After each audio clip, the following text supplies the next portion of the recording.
नमस्कार, मैं रूपाली और आप देख रहे हैं डी न्यूज केवल सच। समस्तीपुर जिला निजी कोचिंग संघ व निजी विद्यालय संघ के सदस्य आज 12 अप्रैल को जिला शिक्षा पदाधिकारी से मिलने पहुंचे। दुर्भाग्यवश जिला शिक्षा पदाधिकारी छुट्टी पर थे, तो सभी सदस्य प्रभारी से मिलकर अपनी बातों को बताया और कोचिंग स्कूल खोलने की अनुमति मांगा, परंतु आदेश तो नहीं मिला। बढ़ते कोरोना संक्रमण के कारण निराश होकर लौटे निजी स्कूल कोचिंग संघ के सदस्य।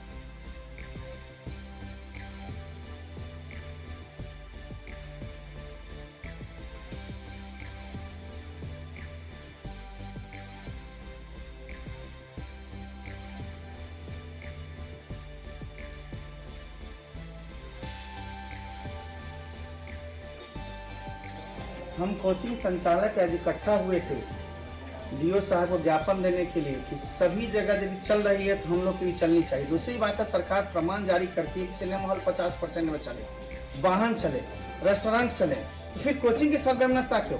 हाँ, हो सकता है नवजात को दिक्कत हो सकता है छोटे बच्चों को दिक्कत हो, वहां तक में टाइम बॉन्ड करके भी उनको चलाने की अनुमति दी जाए। 1 साल से लोग रेंट और पेमेंट दे करके दबे हुए हैं। अब यदि नहीं चलेगी तो सभी लोग के रोजी रोटी पर सवाल खड़ा हो रहा है। आखिर कब तक ये कोरोना मारेगी, उससे पहले तो ये बेरोजगारी मार देगी। सरकार इसके लिए कुछ पैकेज के लिए सोचे। आज सर्व शिक्षा अभियान है या फिर विद्यालय जितने गवर्नमेंट के उसमें पेमेंट की प्रावधान है। हम लोग जो टैक्स पेयर हैं उनके लिए भी कुछ नहीं सोच रही सरकार। कम से कम टैक्स पेयर के लिए तो राहत देनी चाहिए। ये कोई भी बात ऐसी नहीं बन रही है जिसमें हम सभी लोग वंचित सा नहीं दिख रहे हो। नंबर 2, प्रशासन भी एक्टिव काफी नहीं है।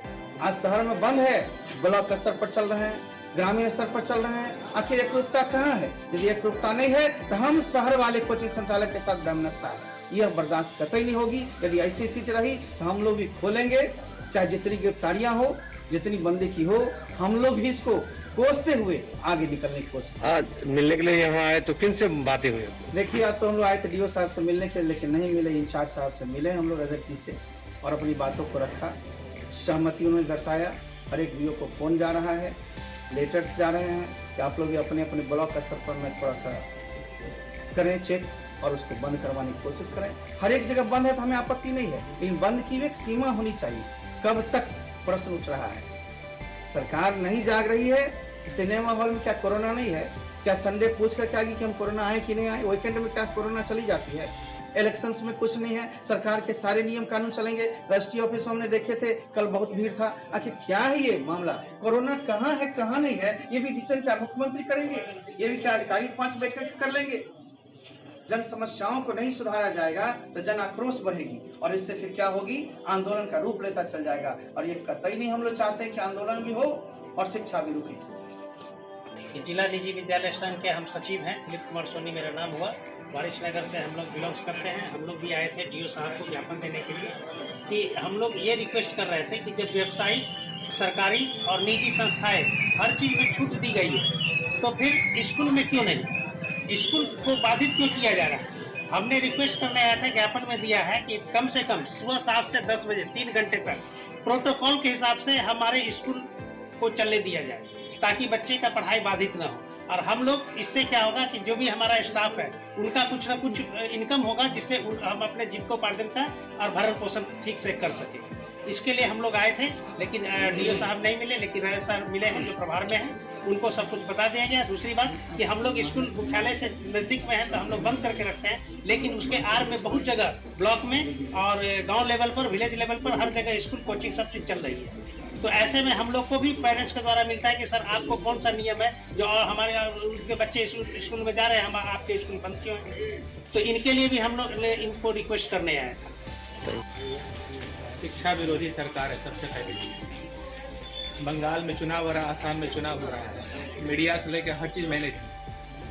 अगर कोरोना स्प्रेड होता है लोगों के बीच में तो बंगाल में लाश बीत जाना चाहिए था। लेकिन ऐसा हुआ क्या? कोई मीडिया जितने भी नेशनल लेवल पर है, इलेक्ट्रॉनिक मीडिया, कोई भी नहीं दिखाते बंगाल में क्या स्थिति नहीं है। जो हाईलाइटेड इंस्टीट्यूट है, लाइमलाइट में है, उसे बंद करके रखे हुए अपना प्रतिष्ठा बचा करके गली गली में सारी संस्थान खुली हुई है। स्कूल सब वाला घेराव कर रहा है डीएम, गली गली में खुली हुई सारी संस्थान सब, जिससे सभी लोग नुकसान है। डीओ साहब से हम लोग मिलने आए थे, लेकिन सर नहीं मिले। डीपीओ साहब मिले, उनसे हम लोग अपना बात रखे। संस्थान हर गांव हर प्रखंड में चला हुआ है, जिससे शहरी क्षेत्र वाले सारे संस्थान को नुकसान हो रहा है। या तो सबको चलाने का आदेश दे दिया जाए एक सख्त प्रोटोकॉल के तहत, या फिर सबको बंद कराया जाए, लोग निश्चिंत रहेंगे। सारे सुरक्षा मानक को मानते हुए, सारे सुरक्षा मानकों को हम लोग मानते हुए जितना सख्त नियम लगा सकते लगा करके हम लोग को भी खोलने का आदेश दिए।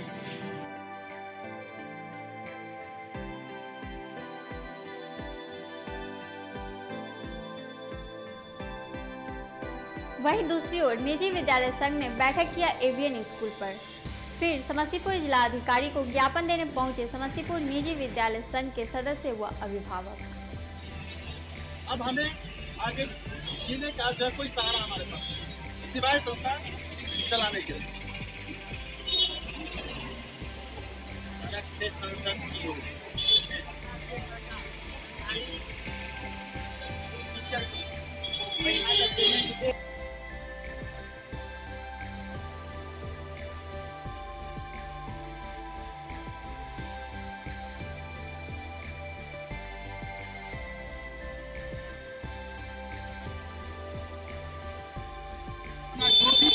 बचा के रखे हुए थे जो पैसा था उसको हम लोगों ने इन्वेस्ट कर दिया।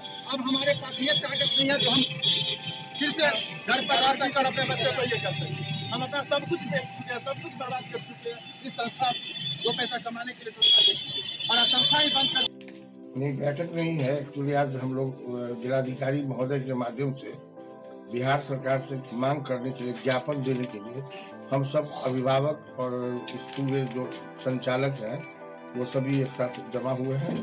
और इस एपेडिंग पीरियड में भी जिस तरह से 35% और 33% करके कार्यालय खोला जा रहा है, उस तरह से हम लोग को परसेंटेज के आधार पर भी ऑड एंड इवन नंबर के आधार पर विद्यालय चलाने और बच्चों को पढ़ने की अनुमति दी जाए। मुख्य मांग हम लोग यही थी और इसी के लिए हम लोग आज अभिभावक के साथ मिलकर जिला पदाधिकारी महोदय से मिलने के लिए उनके समाधान का प्रस्ताव किया।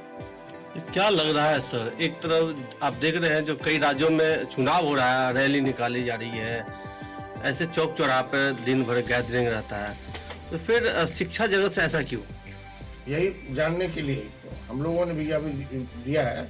इस बात को भी सामने में रखा है कि विभिन्न प्रांतों में जो अभी हाल में चुनाव हुए हैं और चुनाव हो रहे हैं, विभिन्न सारे सब कुछ खुला हुआ है। फिर शिक्षा संस्थान के साथ इस तरह का दोहरी नीति क्यों? इसी बात के लिए हम लोग भी खोज किए और सरकार क्या चाहती है। सबसे बड़ी बात यह है जो सरकार अपनी कमी को छुपा रही है। सरकार अभी प्राइवेट स्कूल को अगर खोल दे तो सरकारी स्कूल में जितने बच्चे हैं सारे बच्चे प्राइवेट में चले आएंगे। सरकारी स्कूल में सरकार के द्वारा कैंपेन चलाकर डोर टू डोर एडमिशन लिया जा रहा है और सरकार को इस बात का डर है कि अगर हम खोल देते हैं तो सरकारी विद्यालय में जो प्रोटोकॉल है, जो गाइडलाइन है, उसका अच्छा से पालन नहीं होगा। लेकिन प्राइवेट स्कूल वाले इसको जो है 100% गाइडलाइन का पालन करेंगे, चाहे वो ऑड एंड इवन नंबर हो या 50% बच्चों की उपस्थिति हो या जो भी उनका जो गाइडलाइन होगा उसका हम लोग अच्छा से पालन करेंगे। और इस बात के लिए सरकार डर रही है कि अगर ऐसा करेंगे तो हमारे प्राइवेट स्कूल बच्चे, सरकारी स्कूल के बच्चे सब प्राइवेट स्कूल में चले जाएंगे। इसीलिए ऐसा सरकार कर रही है हम लोग के साथ भेदभाव। और दूसरी बात, सरकार अगर ऐसा नहीं करती है, नहीं खोलने का परमिशन हम लोग को देती है, तो सरकार पूर्ण लॉकडाउन लगा दे। अभी उनका जैसे पश्चिम बंगाल में रैली चल रहा है, पश्चिम बंगाल में चुनाव चल रहा है, वहाँ बाकी और भी जगह चुनाव होना बाकी है, वहाँ रैलियाँ हो रही है और असम में रैलियाँ हो रही है। हाल में अब जैसे बिहार में पंचायत चुनाव होना है जिसका नोटिफिकेशन आना बाकी है, बहुत जल्दी नोटिफिकेशन होने वाला है और फिर वो चुनाव में वही चीज देखने को मिलेगा। सरकार साल भर से पिछले सत्र में बच्चों का जो है सो भविष्य अंधकार में डाल कर दिया और जो बच्चे पढ़ाई में अब रुचि रखते थे अब वो पढ़ाई में अब रुचि नहीं रख रहे हैं। वो बच्चे अब स्कूल आना पसंद नहीं कर रहे हैं। वो बच्चे जो है सो घर पे मोबाइल को एक गेम के रूप में इस्तेमाल करते हैं। और ऑनलाइन पढ़ाई की व्यवस्था जो सरकार कह रही है वो बिल्कुल विफल है, वो कहीं से भी प्रैक्टिकली संभव नहीं है, सफल नहीं है। इसलिए हम लोग सरकार की मांग कर रहे हैं जो हम लोगों को प्राइवेट स्कूल वालों को, गार्जियन भी हमारे साथ है, गार्जियन भी आज हमारे साथ समाहरणालय गए, जिसमें समाहरणालय में डीएम के माध्यम से हम लोग मुख्यमंत्री महोदय को यह ज्ञापन सौंपे हैं जो हम लोगों को आदेश दिया जाए, जिसमें गार्जियन हमारे साथ हैं। गार्जियन भी बच्चों से उब गए हैं, उनकी पढ़ाई बाधित हो रही है। नीट की परीक्षा साल में 2 बार होती है। जिस बच्चे का साल पीछे साल बर्बाद चला गया है, क्या सरकार उस बच्चे को नीट में दोबारा बैठने का अनुमति देगी? नहीं दे सकती है। उनका एज एक्सपायर कर गया, उसके लिए सरकार क्या सोचती है? और अभी सिमुलतला विद्यालय में बच्चों की जो पढ़ाई चल रही है, वहाँ पर स्कूल हॉस्टल खुला हुआ है। साथ ही नवोदय की परीक्षा जो है सो आपको मई माह में होने जा रही है। उस बच्चे की पढ़ाई अगर नहीं होगी तो क्या वो बच्चे पास करेंगे? नहीं करेंगे। इसके लिए सरकार कुछ नहीं सोच रही है। और ये सारे लोग जानते हैं, जितने भी नवोदय, सैनिक, सिमुलतला जो भी कंपटीशन बच्चा फेस करता है या पास करता है, वो प्राइवेट, किसी न किसी प्राइवेट स्कूल का ही बच्चा होता है और वहीं से पास करता है। इसलिए सरकार को इस पर गंभीरता से विचार करना चाहिए। इसको सहानुभूतिपूर्वक जैसे विचार करते हुए हम लोगों को विद्यालय खोलने का वो आदेश दिए 18 के बाद। हम लोग भी यही चाहते हैं और सरकार के साथ हम हैं। ऐसी बात नहीं है सरकार से हम बगावत कर रहे हैं, सरकार के साथ हैं। उनके प्रोटोकॉल को देखते हुए, गाइडलाइन को मानते हुए हम विद्यालय चला देंगे। इस बात के लिए आप हम लोगों का, मीडिया वाले भी हम लोगों का साथ दीजिए और सरकार तक हमारी बात को पहुंचाइए। यही आपसे रिक्वेस्ट है हमारा। मैं district private school and children welfare association का डिस्ट्रिक्ट अध्यक्ष हूँ। सदन कुमार मिश्रा मेरा नाम है। कई तरह की परेशानियों से परेशान शिक्षकों का दर्द आपने सुना। अब देखना है उन्हें कब आदेश मिलता है संचालन करने का।